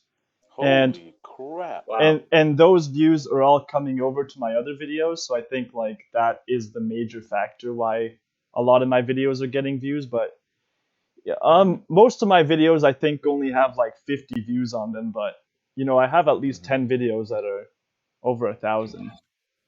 So All my right, Wow. nice. Who else here have a YouTube channel besides Adam? I Yeah, see nice hat, Brandon Bruno. started his. Who has? So just Adam? And Brandon started his recently, just like yesterday. Oh, I Freaking only Adam. have 2 videos up on YouTube. I need to Yeah, start posting more. I'm a savage. I make fun of people and Yeah, man. I'm. You're no good, man. Yeah, I got vanquished. Dang. There's some bad guys here, man. Yeah. They come and they're from Canada, so let's not deal with them. Yeah. Friggin' Oh, snow damn. Mexicans. Now I'm associated with the bad guys too then. Yo, Fetty, where's snow Mexicans? Real talk. We're the villain. No You guys Mexicans? see What the guys hell? on TV shows. Yeah, you ever hear Donald Trump? Donald Trump called Canadians snow Mexicans. No Mexican. Oh my god. You didn't see is that? That hilarious. was like 2 years No. ago. That's good. Oh my god. The man is entertaining. I'll give him that. He definitely Right. put on a show. Yeah. So now we're snow Mexicans. That's how it is. Oh. Build that wall. I mean, I go to Taco Bell sometimes.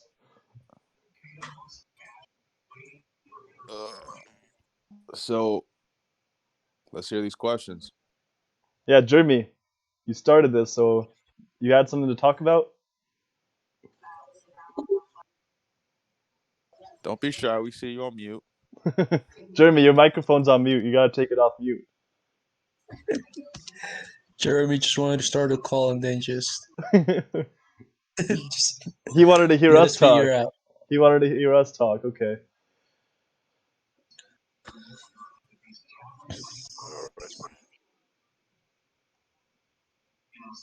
How do I get it? 7 hours ahead or 8 hours ahead. I don't Yeah. sleep much. Yeah, for me, 6 hours. 6 hours ahead from here. Fetty, where are you located? Toronto. Oh, like Adam. Yep. Nice. All right, guys, it was a pleasure. I gotta get going, but we should definitely do this again. Absolutely. Yeah, for sure. Fetty and Adam and Greg, I'll contact you guys later. Maybe we can go over a lap or something at night. Let's do it, bro. Right. Yeah, let's do You it. guys All right. let me know. I love Yeah, Lab. yeah, Greg, I know, man. I just call you and you're there, man. Yeah, Greg's a beast with the labs, man. I know. Hey, And bro. Adam I'm too, a man. I'm The a video Labrador too. Retriever, man. Yeah. Protecting me. Yeah. Let's make a CCNA lab tonight to post on LinkedIn. Whatever you let's guys want to post, get I'm it. hype. Slap that Yeah, I'm about it, man. slap that dick on the table, boys. Hey, man, I'm telling you, you guys better take that mindset with you. You better walk in there looking straight in their eyes and Facts. just Fuakata. Put Gotta that be dick on menacing, the for real, put a yeah. dick on the table. Telling you, man. Yo, but no, this was dope. Well, let's what time do you guys want to get on tonight? Anytime, bro. Anytime, man. I was thinking 9. Yeah, Eastern? 9's good. Yeah, 9 Eastern. Yeah. Yeah, it works. All right, guys. And thank you, Jeremy, again, man. Appreciate Thank the you. Yeah, man, info. thank you. Yeah, Thank you, I Jeremy. highly appreciate it, Jeremy. Thank you, God. Thank you, guys. Thank you, God. All No right. problem. All right, guys. Y'all have a good night. Thank you. Good All right, night. thanks. All right. You too.